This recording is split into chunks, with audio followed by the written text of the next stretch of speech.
All right, good evening, everybody. Hey, while we're waiting for guys to log on, I can see you guys all logging on. While we're waiting, just a little bit of housekeeping as per usual. So if during any point of this webinar you have any questions, you can use the chat function. So if you just want to have comments or if you have questions, please use the Q&A tabs at the bottom of the screen. And I'm going to either answer them as we go, or I will answer them right at the end for you, but I'm trying to get through as many of them as possible. For now, though, could I ask you, and I always do this, if you guys can just quickly please check and on the chat function, just tell me that you can hear me. Give me a thumbs up or a hello or a yes. I just need to know that I can be heard, so to speak. Yes, yes, yes. Shazmin, hey, good evening. Hello, everybody. Jashika, hey. Okay, I am liking this. Lots of interaction. Guys, great. So, let us get going into this webinar. Now, the idea with this is, and this is all the webinars that I have coming up, I'll give you some ideas. I have a whole list of ones that I'm going to load very shortly, right? The idea with tonight, this is, like I said yesterday or 2 days ago with my Lightroom one, this is not a course, okay? This is me giving you some new food for thought, some new ideas, things to try in order to not only make you better wildlife photographers and make your images better, but also give you something to do during this very, very interesting time that we're living in. So I'm just going to kind of stall for a little while longer. I see there's still people joining up. So just to give everybody time to kind of join up. So while we're doing that, could I ask you guys again, using the chat function, please, can you guys give me an idea on Photoshop skills? Where are you? Beginner, intermediate, advanced, or no idea? Just give me an idea of where I am and who I'm speaking to here. Beginner, no idea. Okay, I've got intermediate, raw, beginner, intermediate, beginner, never logged in, intermediate, basic, beginner, beginner, beginner. Okay, intermediate, this is cool. Using Lightroom. Okay, this is cool. This is cool. This is cool. This works perfectly. So I'm assuming that most of you, like myself, uses Lightroom as your main source of processing and cataloging. Now, the things I'm going to show you tonight is not going to replace Lightroom. This is in addition to Lightroom. If you guys are joining me tomorrow night at 7 o'clock, same time, I'm going to be looking at Nik filters. And that one, again, this is not in place of Lightroom or Photoshop. It works beautifully together. Now, I'm just going to jump ahead a little bit just to kind of get me into the flow talking here. Some of the webinars I'll be loading for next week, and I'm going to be doing these at different time zones. I'm going to try some literally 5 in the morning, midday, and this time. I'm going to do a webinar dedicated to the special adjustment brush in Lightroom, one webinar just on noise and sharpening in Lightroom, one on the basic panel in Lightroom, I will do midday, one just on the basic panel, how to do Lightroom, basic panel, cataloging and sorting in Lightroom. And then after this week, this one will make sense. We're going to go Lightroom to Photoshop to Nik to Photoshop to Lightroom.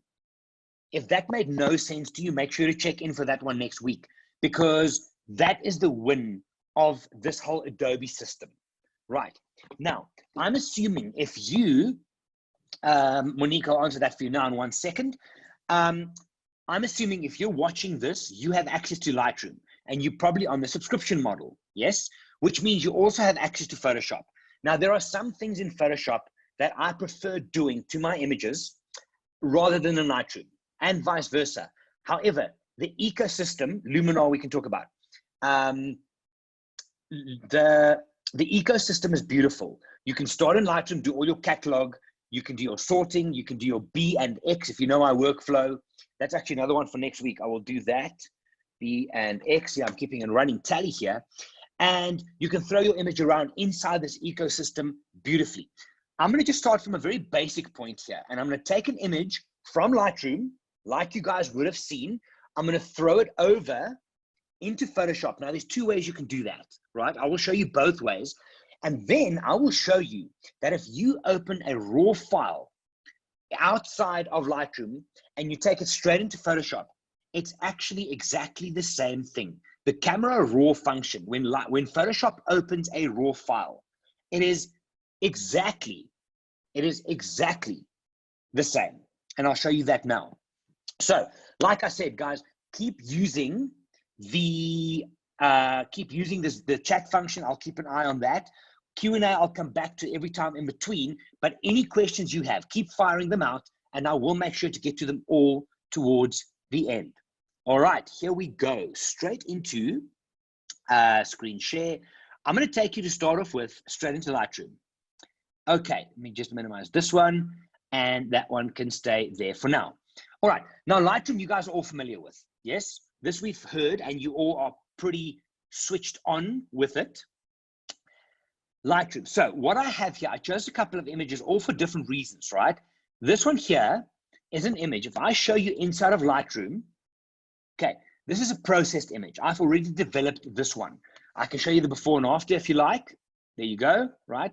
Not too much difference, but that's what I like to do with my wildlife images. Now, there are two ways. Actually, hang on, let me come back to you for a second here. Let me come back to you for a second. This is important. Okay, next week, right, when I'm going to be doing the Lightroom cataloging talk, guys, and this is very important. When you download your images, they live in a directory. It's their home, right? All your raw files live in a home, in one spot. When you now say to Lightroom, listen, Lightroom, I would like you to take this image that I've already started processing. I want you to take that into Photoshop. We're going to do something and bring it back to Lightroom. Okay, that's the first way of doing it. What happens then is where your raw files live. Let's say it's Gerry's computer / Masai Mara. All my raw files are there. I will show you how you can take it into Lightroom. What happens then? Lightroom creates a TIFF file inside the original directory next to the original raw file. Please tell me that makes sense. Just give me a thumbs up or a yes. You know what I'm talking about here. I am going deeper next week. Just need you to understand. Stick with me for a second. Okay, you got it. So if I ask Lightroom to take it into good stuff, I like all the yeses. I dig it. So when Lightroom takes it into Photoshop, it creates a TIFF file. Photoshop makes those adjustments on the TIFF file. And then when you save it in Photoshop and you go back to Lightroom, there's the TIFF file next to the original, right? Next to the original, and you can see both versions. That's one way. That is if you want to keep going and process more in Lightroom, or you want to keep that file as a part of your Lightroom catalog. The other way, and I do this sometimes, is I will do all of my processing in Lightroom, everything. I will then export that file, remembering, and I'll get to this in a second, I will then export that file as a JPEG, which is the final version. But I will say to Lightroom, once you've exported this, I want you to open it in Photoshop. And then I might add a logo, I might do some sharpening, Nick filters, which we'll talk about tomorrow night. I love Nick filters. I do that in Photoshop then as well. So those are the two ways. Let me show you. Here we go. All right, let's share screen here. I'm going to take you back into Lightroom. Okay, so what we have here now is an image that I've already processed, right? You can see I've done all of these basic adjustments to this file.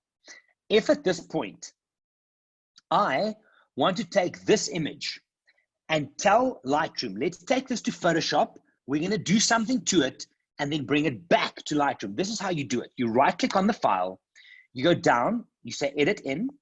Okay, I've got a whole bunch of stuff. We can talk about that later. For now, edit in Adobe Photoshop. You click there. Now, as soon as this works, the computer is lagging just a little bit. Work with me here. There we go. And it is open. So now I have my file inside of the Photoshop ecosystem. And this is where I will be doing things to it. And we're going to get to this in a second. For now, let's just do something basic so we know what's happened. I'm going to, for example, let's just change this to black and white. Okay. I now say to Photoshop, please file and save. Okay. It's going to save the file. If I now close this file and I go back to Lightroom, there's a black and white version. Watch when I go to my grid. Here we go. So this was my original raw file. Let me open it up for you and I'll give you the info on this. ORF, so that was my original raw file from my Olympus camera. And right next to it is the TIFF version that I did in Lightroom. In Photoshop. Okay, so you will then, if I go and look for this new TIFF file, it is in the same directory where I originally downloaded my raw files to.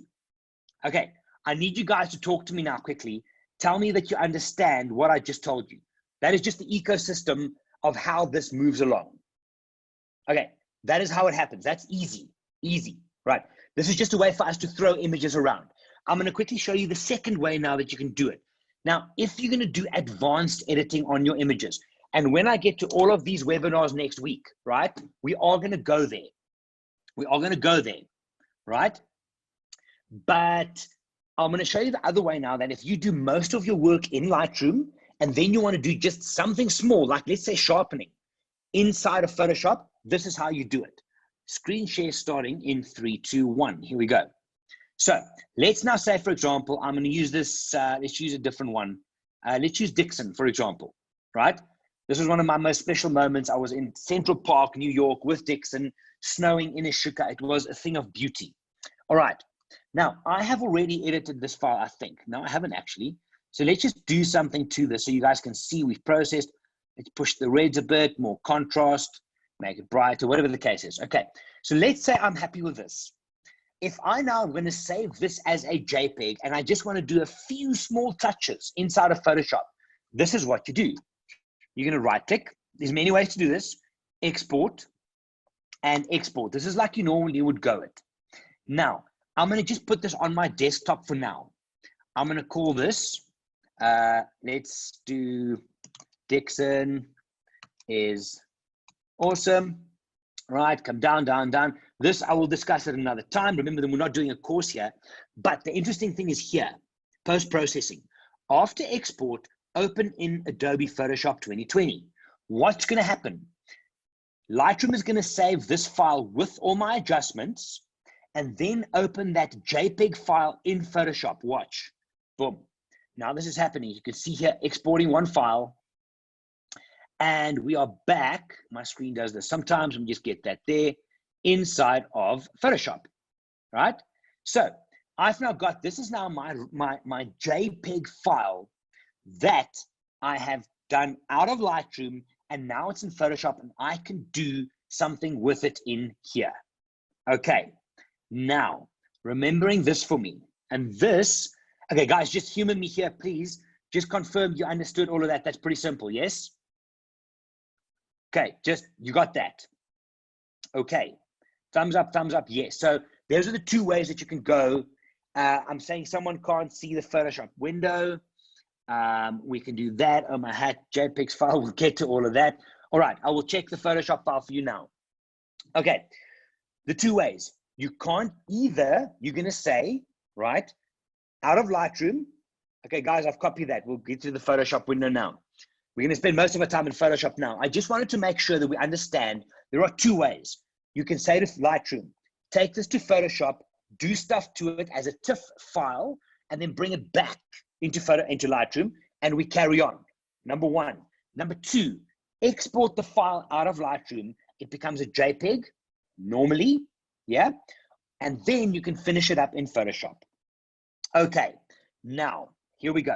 I will make sure, and I'll check with you guys, that you can see the Photoshop screen this time. So I'm going to start with you in Lightroom over here. All right, and we're going to go back. Let me just open I see your questions coming through, guys. Keep it coming. I will answer those as we go. All right. Now, the last thing that I want to share with you for now is the following. Right. If I look at this file, and I open, this is a raw file, untouched, inside of Lightroom.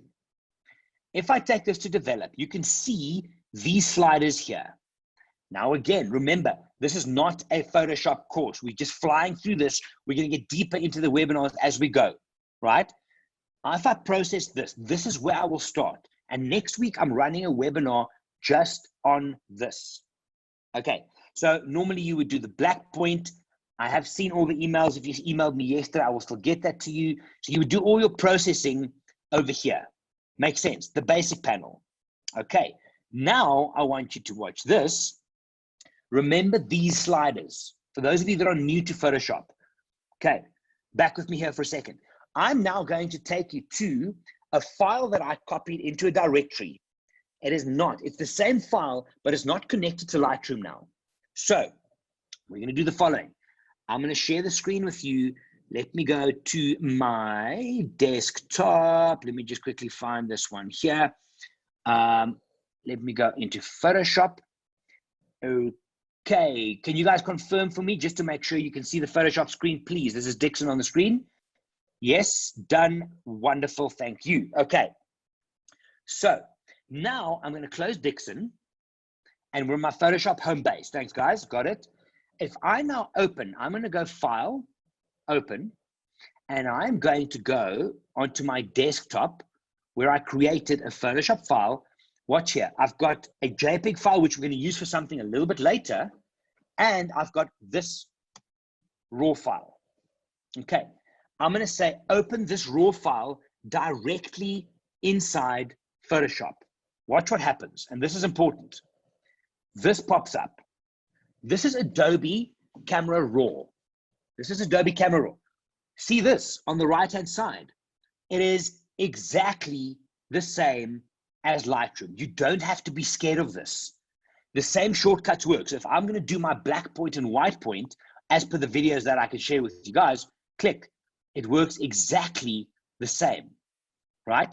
This works exactly the same as in Lightroom. Here's the difference, and just bear with me for 1 second as I get a touch technical with you. If at this point, let me just do that, right? So we can see we've done something to this image. If I now say open image down here, it will take these adjustments that I've done and it will open it in Photoshop and we can start working. If I hit done, right? Remembering that a raw file cannot be changed. You cannot resave a raw file. So if I hit done, and I want to show you this, click there, it goes back to base level. Okay, now, let me come back to you guys here. This is important. If you work inside of Lightroom, Lightroom shows you on the screen your raw file plus any adjustments that you've made. What I've just done in Photoshop is I said to Photoshop, do those basic raw adjustments and then close the file. It cannot resave that raw file. So it creates what's called a sidecar file or an XMP file. Let me share that screen with you quickly so you can see where we're at here. I'm going to just share this with you for a second. Where is it? Lightroom Classic. Let me take you here. And I'm going to just close this one. Sorry, I'm just going to get this right screen up here for you. Where is my home screen? I can't find my home screen here. This is Photoshop. If I minimize this one, can you guys please on the chat confirm that you can see my desktop here with these folders? Just give me a yes or a thumbs up, please.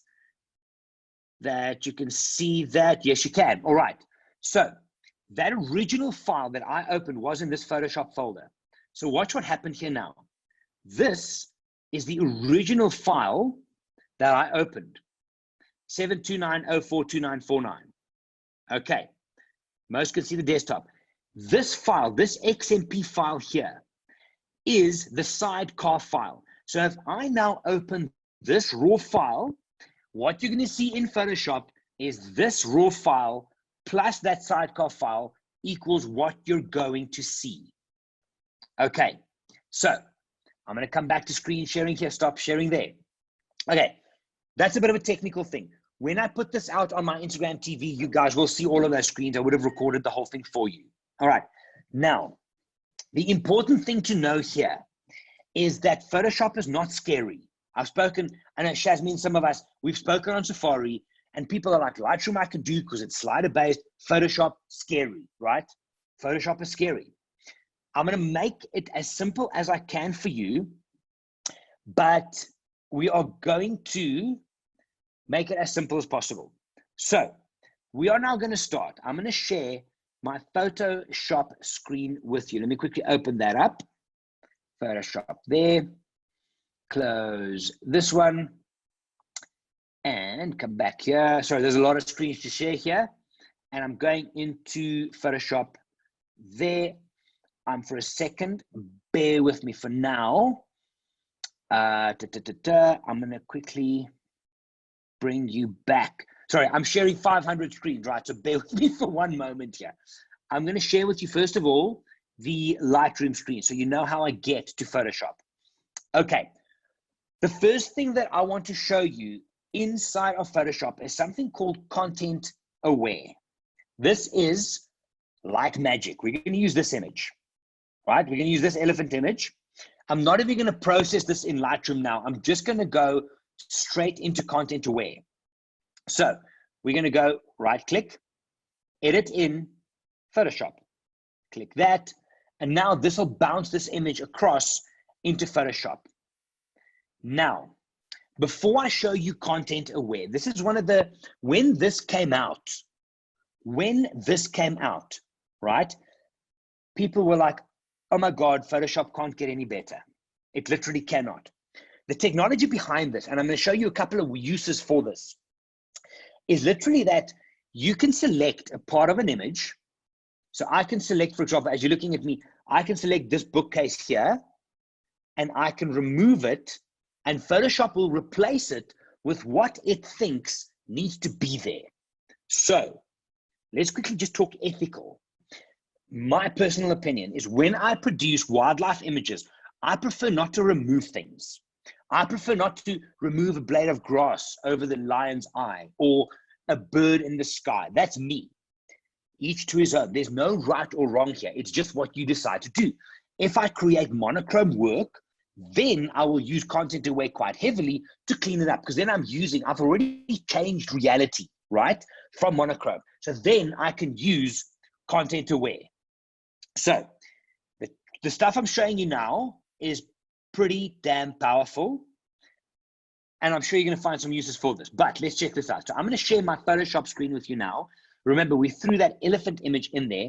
And just one more time, guys, please confirm that you can see this screen for me. It's in Photoshop, and it is with this elephant image. Perfect, fantastic. Okay, so now let's start with something simple, right? If I go in and I scroll down, for example, to this corner, this white little bit here, we don't want that there. Why?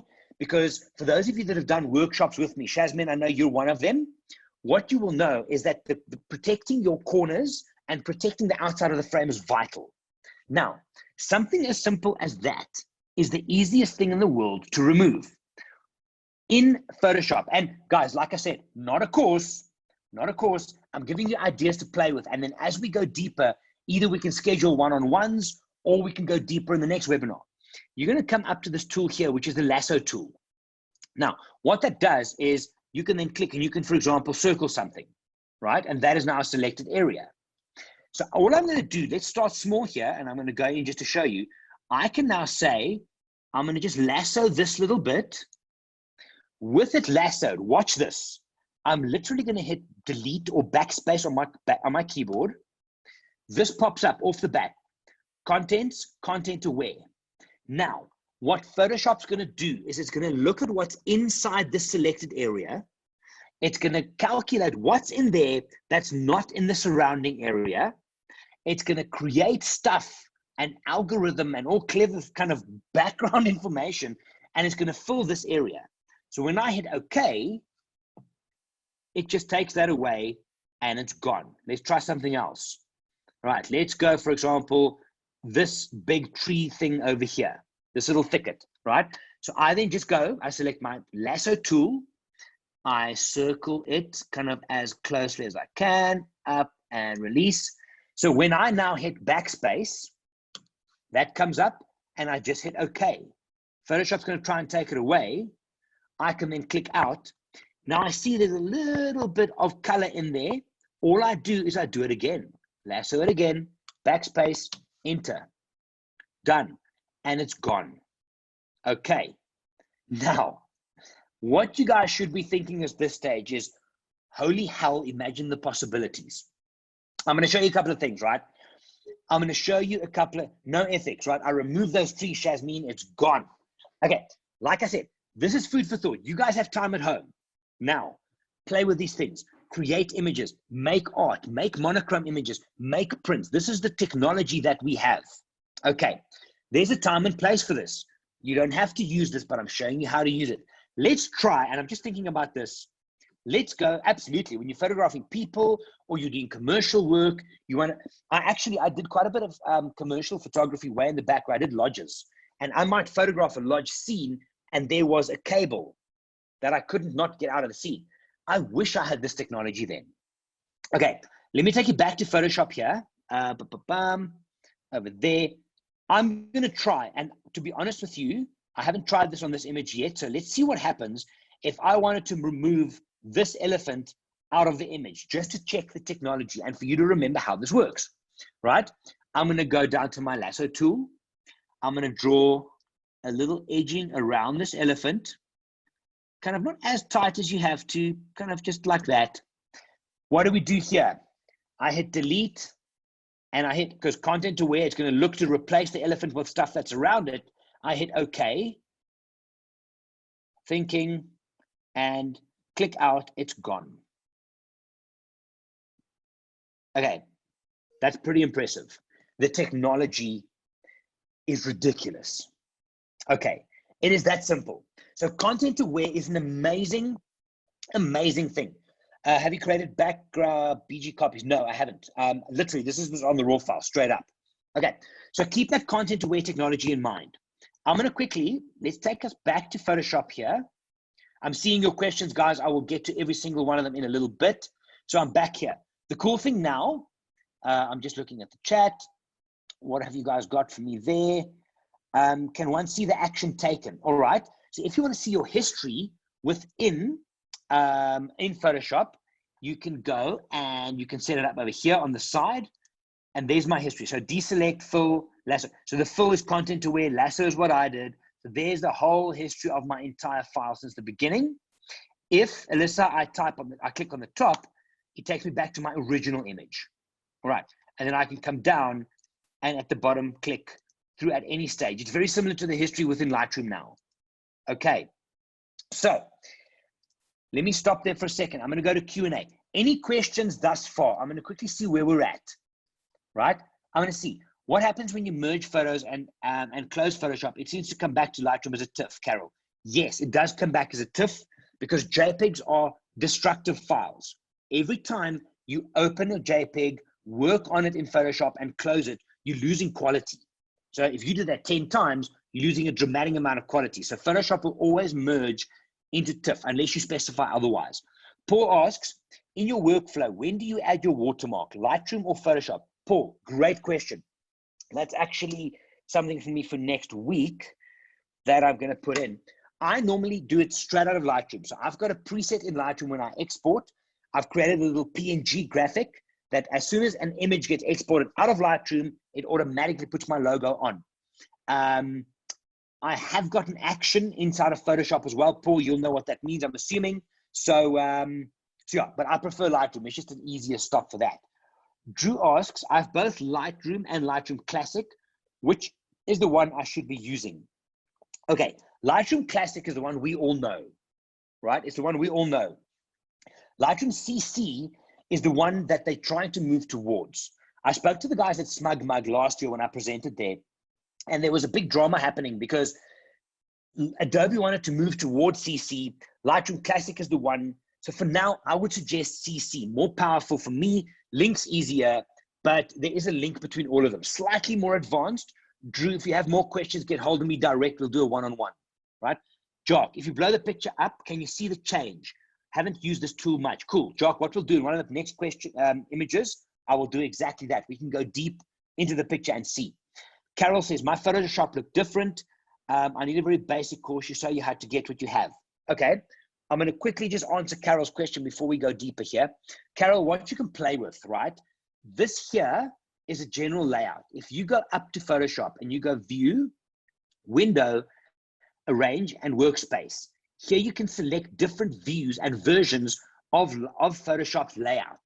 So if you click 3D motion painting photography, and then you can custom it from there. We can do one-on-ones, Carol. Let's do that, and I can help you to set that whole thing up. I'm going to close this image. I'm not going to save it, and I'm going to come back to you guys over here. Okay, can we see you edit in Photoshop? Jasmine, yes, we are going to get there. We're just going to go a little bit step by step. Okay, for now, I'm going to quickly take you guys back into Lightroom. I want to show you this. One of the things that is a pain in my butt, right, is removing dust spots. Now, I'm sure you guys know how to do this in Lightroom. Now, these aren't dust spots. If I zoom in on this image, right, I'm going to zoom even deeper. You see these? These are actually like feathers and things that were on the water. See all these dots? Now, in order to do this, I'm going to open my chat just so that if you guys have any questions, you can kind of just keep talking to me in the chat. But all of these little things here, these are feathers on the actual water. Now, in Lightroom, you would use the clone and heal tool. This is the stuff I'm doing next week in a webinar, right? And you would then take this, you would put it on top of this, for example. I would click on it. Lightroom would then, let me just quickly take you up to the top there.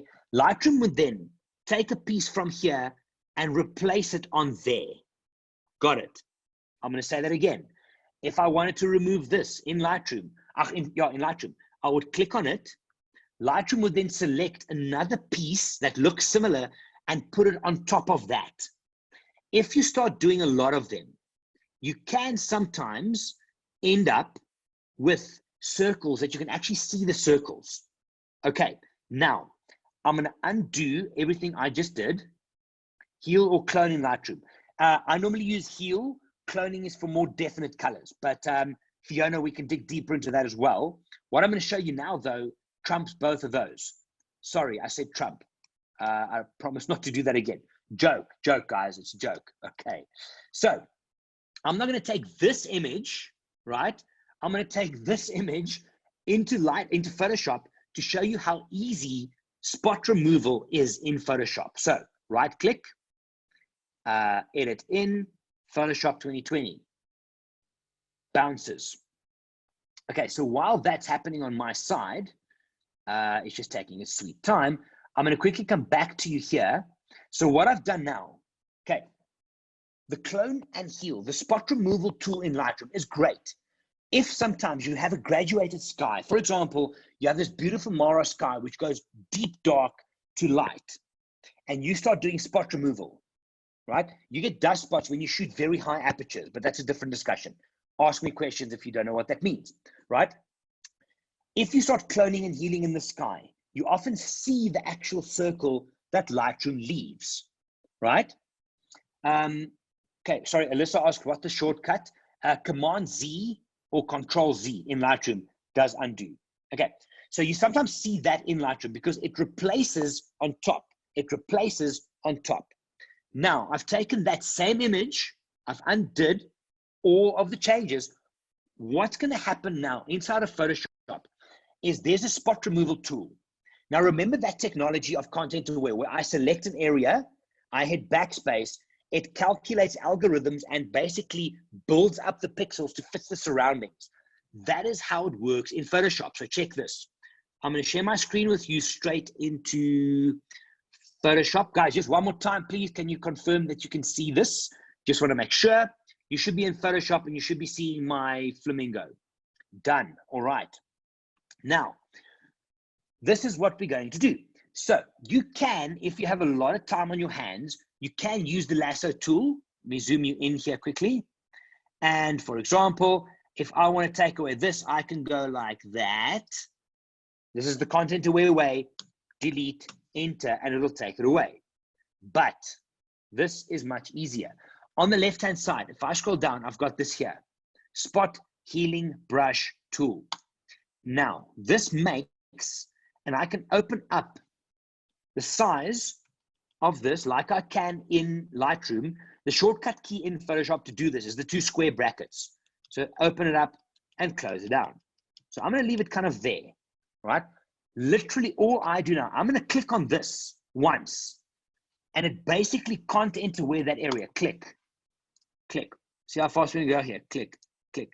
If it's 2, I can just draw a line, click, click. This, what I'm doing now, beats the hell out of Lightroom. It is amazing if you have a lot of cleaning up to do in an image. Slightly bigger one, I can just draw, takes it away. This one here, draw, up, draw. There's a little line there. It is way, this one, draw it a bit bigger. So if I then look at my image pulling back, there's some here, I can even go big like that, it'll fix it up. That, for me, especially if you're shooting apertures of 11, 16, 22, for whatever reason you're going there, right? Linda, you can customize that. I will show you how. It is ridiculous. You literally go click, click, click. Instead of in Lightroom having to watch that they actually match up, that spot removal tool in Photoshop is insane. Okay, let me quickly take you back here. This is all part of customizing your workspace, Linda. So if it's not up there, right, you can come down to these 3 triangles, you can click and hold there, and you can come and look for it underneath there. Okay, so there's different ways, but we can customize that. Linda, you and I can touch base offline. Okay, happy for that so far. Just give me a thumbs up that you get where we're going.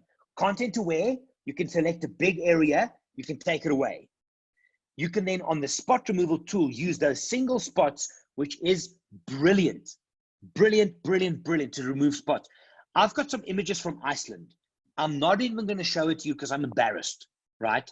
Where I was shooting at this beautiful waterfall, icy waterfall, right? And I've got spray on the front of my lens. Now, if you're shooting at 2.8, you won't see it. I was shooting at 16 and 22 because we're doing slow shutters. It's going to take me a day and a half just to do all of the removals, but Photoshop's going to make it possible. Click, click, click, click, click, it's done. Okay, now, layering. This is something that in Photoshop to me is a real win. Now, I'm going to try and get very creative in the way that I'm going to explain this to you. Just want to quickly check here. Guys, keep the questions coming. Okay, Eduardo, I see your question. We will get to that in a little while. I'm going to quickly discuss layers with you. Now, this is an important thing. Let me show you inside of Photoshop quickly how layers work. All right, so I'm going to keep this chat. Since bottom the start of the workflow, same as processing. Okay, Louis, I see your question. I will get back to that in 1 second. Now, what I want you guys to focus on here, and I'm going to try and explain this. What you see here on the right-hand side of the screen, it says background, and it's a locked layer. Okay, this is basically your original photograph. This is your original file. If I right-click on this, and I say duplicate layer, okay, I now have 2. I can rename this, right, whatever I want. I'm going to leave it for now, but I now have 2 images on top of each other.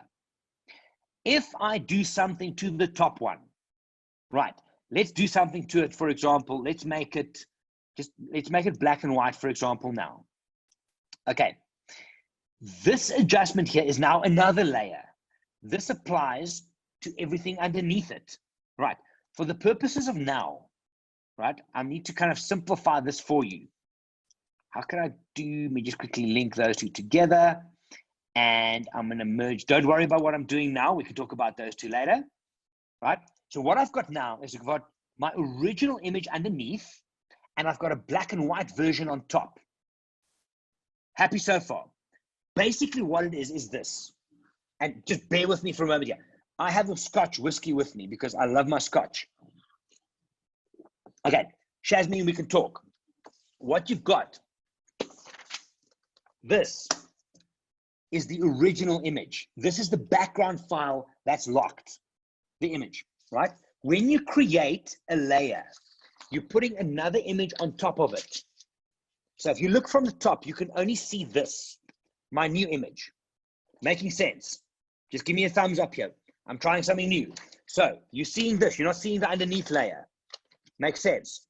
Now, watch what happens when I go into Photoshop again, because what you're seeing on screen here is only the top layer. If I remove the top layer by clicking on this little eye, I see the bottom layer because you can't see this one. Okay, if I, for example, drop the opacity on the top one. I'm fading the top one out, and then the bottom one comes through. Is this making sense? This is making sense. So what I'm doing is, here it is again, my base layer. Yes, my base layer, my duplicate layer. Now, what I could also do is watch this. I'm going to come back to this example now. I'm feeling very clever because of this example, right? Watch this. I'm going to go back to Photoshop. Welcome back. I see someone back there. Daniel says it makes sense. Okay. Remember now, what you're looking at on screen now is the top layer. You can't see the bottom layer. You can't see my whiskey book. If I now were to create a mask, and this is more advanced, but I want to show you so you understand what layers does, because in tomorrow's Nick Filters, we're going to talk about this. I create a mask, and I now, guys, remember, not a course. I'm showing you ideas and stuff that you can play with. What I'm doing now is I am going to now, on this layer, I'm going to paint out a certain area of this. So I'm going to remove some of, let me just get it in there. I'm going to choose black, and I'm going to start painting. Why are we not working? Opacities flows up 100%. Let me just do this. I don't have a normal brush. Here's my brush. Okay. And I am now going to, why is this not working? Bear with me for 1 second as we deal with a technical glitch, right? Okay, hang on. What I'm trying here, right? I'm gonna get the book out again. Yes, so the idea, what I'm trying to show you there, technical glitch with too many screens. If you're looking at it like this, there's your base layer, there's your top layer. If you now want to show me something underneath, you can take a piece out of this top one. For example, I can do this, right? I would mask out, and your image would now look like that. The one layer you're seeing through the bottom, but you're seeing the top layer. That is how layers work in Photoshop.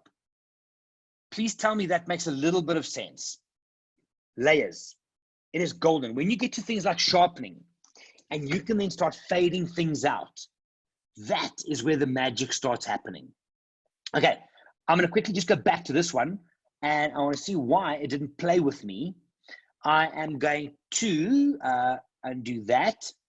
I am going to choose a brush, and I'm going to choose this one, and I'm going to paint on there. Okay, there we go. So what I'm doing now is I'm basically doing, this black area is where I'm looking through this layer at the bottom one. Does that make sense? This black area is where I'm looking through the top one to the bottom one. Okay? Show you that again. This black area, so I'm painting a certain area in, is where I'm looking through the top one at the bottom one.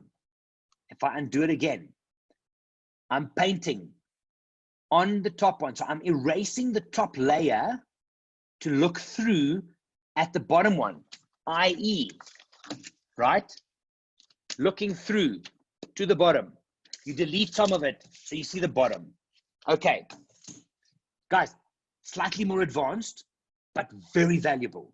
When you watch this on my IGTV later on, then it will start making sense. It will start making sense. Okay, I wanted to show you one more thing inside of Lightroom. I'm going to take this one away.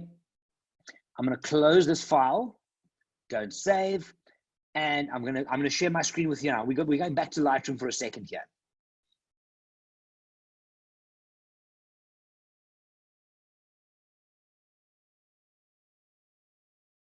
Those, right? We will get to all the questions. I want to just quickly show you something like this, right? Now, this is a stock standard wildlife image that I took in the Mara. I was hanging out of the vehicle and these things came past. It was a pretty awesome morning. Yeah. Let's take this one. I'm going to take this one and say export this file. let's do lions rock. And I want to make sure that it opens in Photoshop afterwards. Done. Okie dokie. Let me come back here. Stop the share. Okay, that was exactly.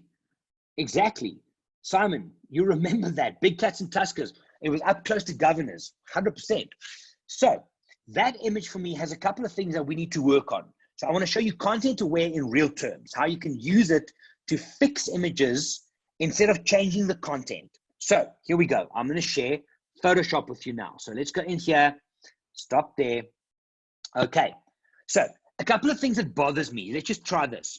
This beam of light, this sun flare here, this one here, and that vehicle. So with content aware, like we've spoken about, yeah, lasso tool, let's lasso this vehicle, very simple, boom, boom, boom, delete, enter, done. Now someone asked, let's zoom in a bit. Let's go and check in there and see what has happened. It is pretty solid, right? Let me undo and undo. There was the vehicle. Take it away.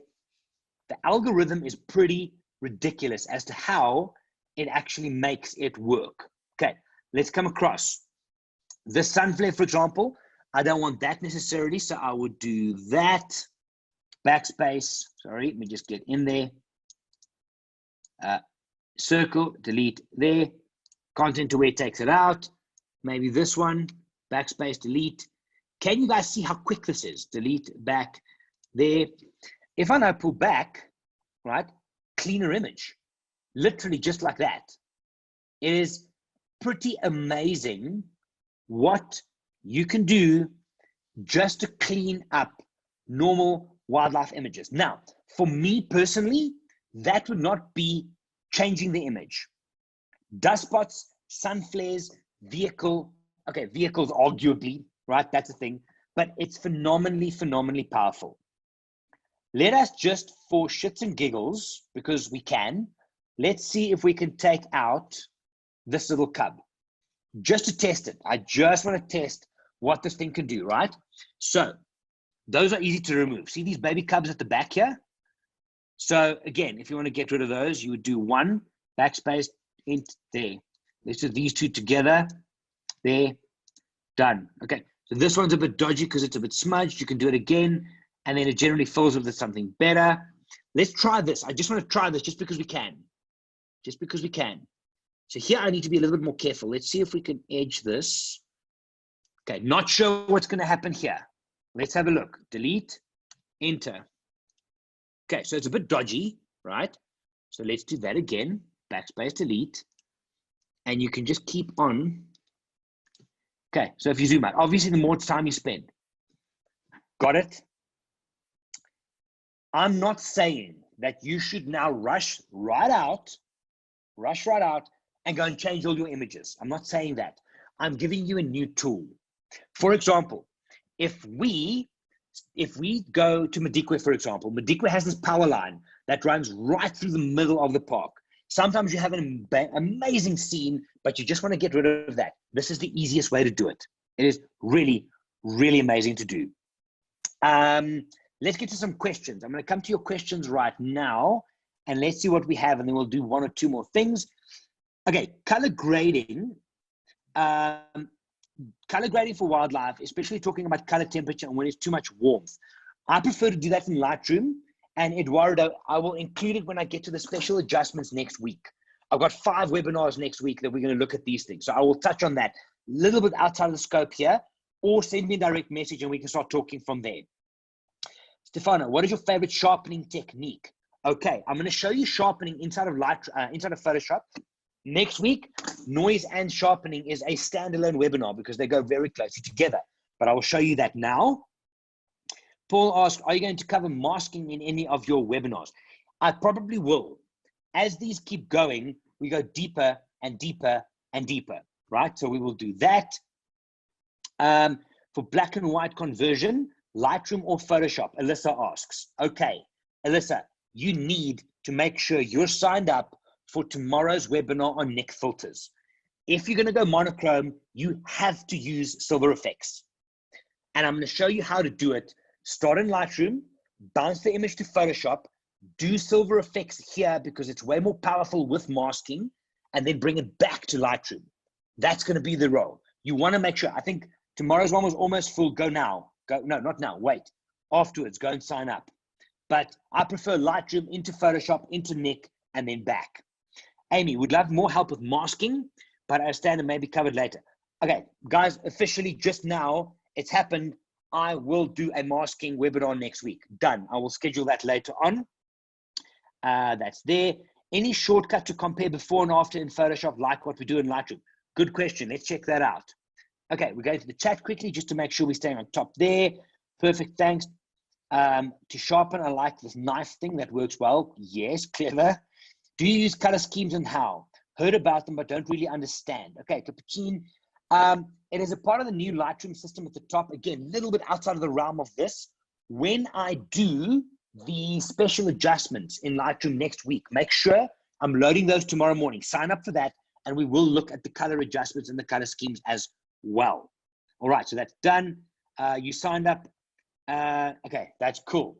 Let me take you now. I'm going to quickly show you a pretty cool way to sharpen inside of Photoshop, which helps. And then I'll come back. Keep the questions and the comments coming. I'm going to come back to them in a second. So let us go to Photoshop. Okay. I prefer, and guys, when I release the sharpening and noise reduction webinar for next week, please sign up for that one because they are very closely related. If you over noise reduce, you're compromising sharpness. If you over sharpen, you can increase noise. So it's very closely linked. But for now, just inside of Lightroom here, what you want to try and do is you're going to go in deep. Let's just see. Okay, this is not the sharpest image. I think I had a low quality version. A nice way, and this is specifically just for Instagram, right? To sharpen inside of Photoshop is in background. You've done all your stuff in Lightroom. You've thrown it across. Right click, duplicate. Yes, you now have two. There's your background copy, which is the lock, the original, and this is the new one. We are going to sharpen this one. Okay. What you're going to do now is you're going to come up and you're going to say filter, down, down, down, down, down, down, down, sharpen. I used to use the unsharp mask, but for now, just for Instagram purposes, and next week's one, we'll go deep into sharpening. Just click sharpen more. Okay.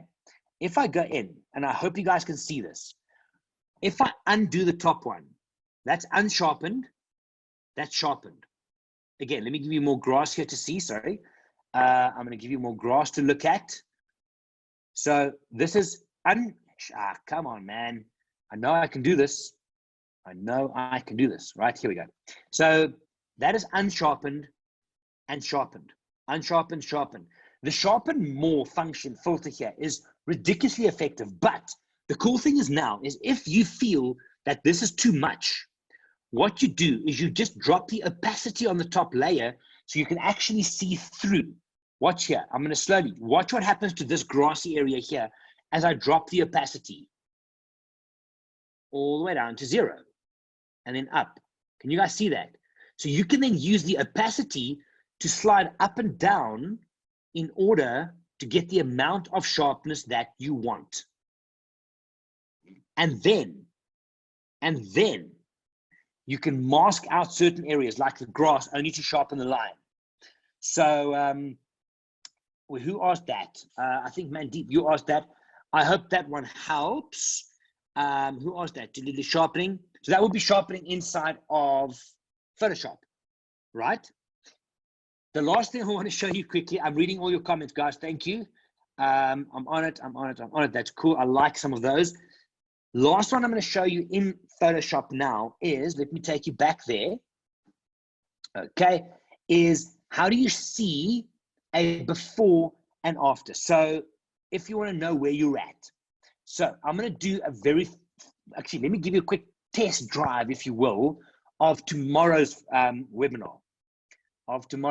So I'm going to go filter, select that one, filter. I'm just going to do something to this file so you can see the history, but I just want to give you an idea of what we're going to be doing tomorrow. I'm super excited for tomorrow's one. The black and white conversions I'm going to show you tomorrow is literally off the charts, right? So let me go with that for now. This is all tomorrow. Don't ask questions on this. Do not ask me questions on this. We'll deal with that tomorrow. Okay, so we do that. It's processing. So see, I've got a couple of layers here now, right? The top one, I can then say that's 100%. Let's drop it to there. I can do back up there. So now, if I want to see the history of this file, again, this little icon here, this here shows me the history. And there it is, exactly the same as in Lightroom. If I click to the very top, there's my original file. And then I can click through and follow every step just like I can in Lightroom, and you can see the entire process that you have done. All right. So let us quickly get to last Q&As on this. So Mandeep, just to kind of get to that, it is not a shortcut, but if you click there, you have the visual representation of the entire history of that file. So if that makes sense, yeah? Is there a shortcut to make the dust tool come up? Yes. I'm not sure exactly what it is right now, but you can. Are you going to talk about creating actions to put your signature on all the images automatically?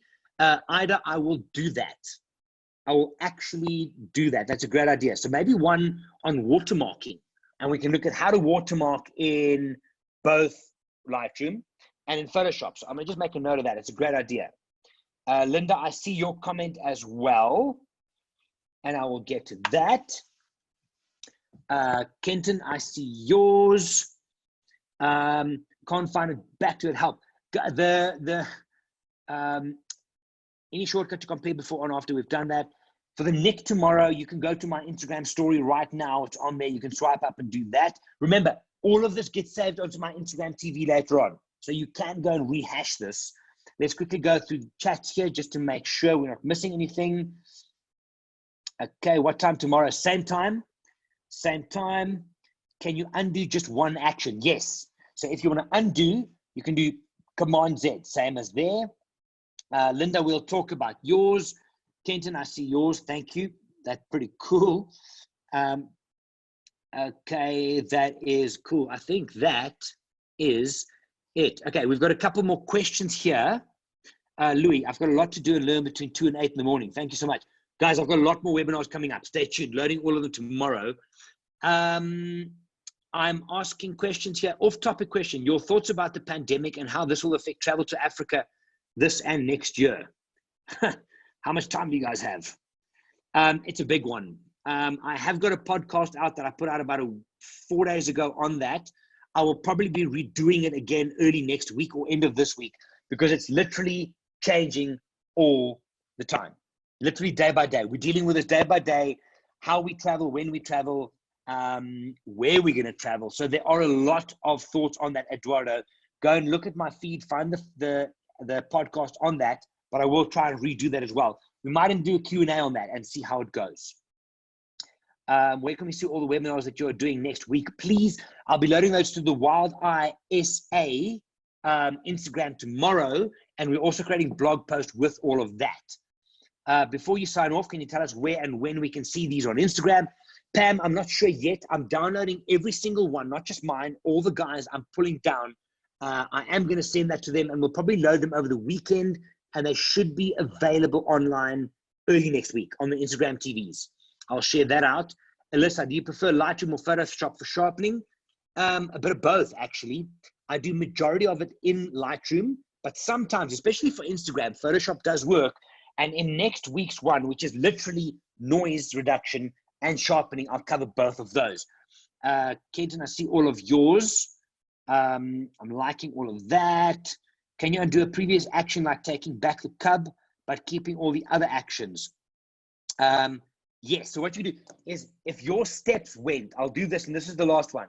If you went A, B, C, D, E, F, G as your process, and you want to remove D, you can't just remove D and expect the rest to be there. So if you jump to D, everything that you did after that will also be gone. So it's chronological. You can choose up to a point and delete the rest, if that makes sense. Guys, okay, cool. Ran over a bit of time there. It's all good. I'm happy. I love it. Thank you for tuning in again. There's a lot of stuff. I'm throwing a lot of stuff at you. What I'm planning is tomorrow night, Nick's Filters is awesome. If you haven't got it, go to Nick Filters and download the 30-day free trial version. You want this. It costs, I'm speaking under correction, $49, $69. It is worth every cent, and you'll see tomorrow night why. Again, I'm going to throw a lot of stuff at you tomorrow. You can watch these after the fact, pull from it. But next week ones is going to be a lot more dedicated, very specific to try and help that. And then also next week, we are launching one-on-ones where you can book myself and the other guys for one-on-one sessions, and we work just on your stuff, what you want to work on. Did you have to go through Photoshop to go through Nick? No, you can do it through Lightroom as well. I'll show you that tomorrow. Guys, Kenton, I see and yes, agree. Thanks, Gerry. Great session. I'm going to enjoy the whiskey. Where can we find the schedule of the upcoming webinars? I will load that onto the Wild Eye Instagram page tomorrow. And that is where I'm going to leave it for now. Guys, thank you so much for all the engagement. I love the questions. I love the comments. You guys rock. I will see you tomorrow. Hit me up on Instagram, Gerry van der Walt or Gerry at Wild Eye. Actually, let me do this. I'm going to share one screen with you very quickly. You're going to have about 5 seconds to screen grab this if you feel the need. That is the wrong one. Hang on. Just in case you don't have it. Here we go. This is where you can get hold of me. Email address, social media, and WhatsApp. Those are the ways you can get hold of me if you have questions. If you want links, anything, I'm going to leave this up for 5, 4, 3, 2, 1. It's gone. So I will hopefully see some of you tomorrow night for Nick Filters. And then during tomorrow, I'm going to be loading all of those new ones for next week as well. Guys, thank you so much. Have a great evening. Have a great morning. Wherever in the world you are, good morning, good evening, and good night. My name is Gerry. I'm from Wild Eye. Thanks for joining. I'll see you next time. Bye-bye.